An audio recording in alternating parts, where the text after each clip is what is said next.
আসসালামু আলাইকুম। কৃষক সেবা ইউটিউব চ্যানেলের আরও একটি ভিডিওতে আপনাদের সবাইকে স্বাগতম।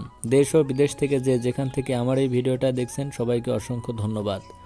আজকে আমি আপনাদেরকে বলবো, ভুট্টা চাষি ভাইরা আপনারা ভিডিওটা দেখে উপকৃত হবেন। ভুট্টার একটা রোগ, সেটা হলো দানা পচা, মোচা পচা।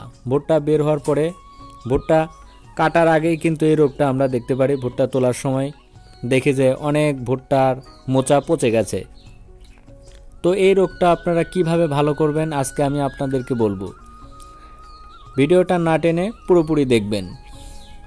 ভুট্টার যখন মোচা আসে তখন আমরা দেখতে পাই যে ভুট্টার মোচায় বিভিন্ন ছত্রাকের আক্রমণ করে। তো এইটাই আজকে আপনাদেরকে বলবো যে ছত্রাকটা কিভাবে দমন করবেন।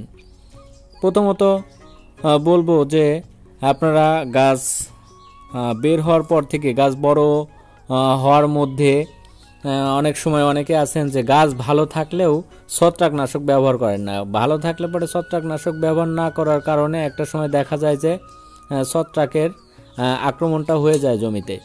তো এই জন্য বলবো, যাদের গাছ এখনও ছোট আছে, যারা লেটে লাগাইছেন, তারা নিয়মিত ছত্রাকনাশক ব্যবহার করবেন।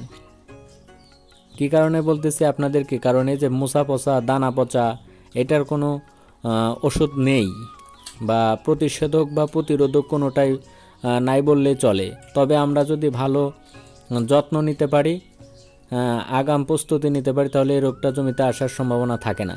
তার জন্য আপনাদেরকে নিয়মিত ছত্রাকনাশক ব্যবহার করতে হবে।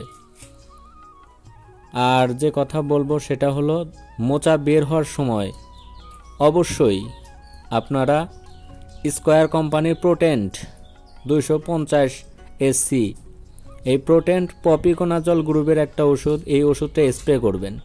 আর এই ওষুধটা স্প্রে করলে আপনাদের এই দানা পচা, মোচা পচা, এই ছত্রাক আক্রমণ করবে না জমিতে। তো প্রোটেন্ট আপনারা প্রতি লিটার পানিতে 1 মিলি হারে ব্যবহার করে স্প্রে করবেন জমিতে। এই প্রোটেন্ট ওষুধটা দেশ বিদেশে বহুল প্রচলিত একটা ওষুধ।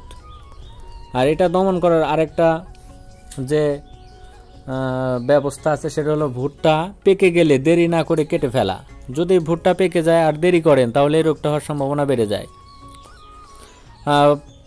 ফসল তোলার পর পরিত্যক্ত অংশ সংগ্রহ করে পুড়ে ফেলা। খেতে পোকা ও পাখির উপদ্রব থেকে ভুট্টা রক্ষা করা। একই জমিতে বারবার ভুট্টা চাষ না করে পরপর 4 বার অন্য ফসল ব্যবহার করা এবং পরপর 4 বার ভুট্টা ফসল আবাদ বা চাষাবাদ না করা।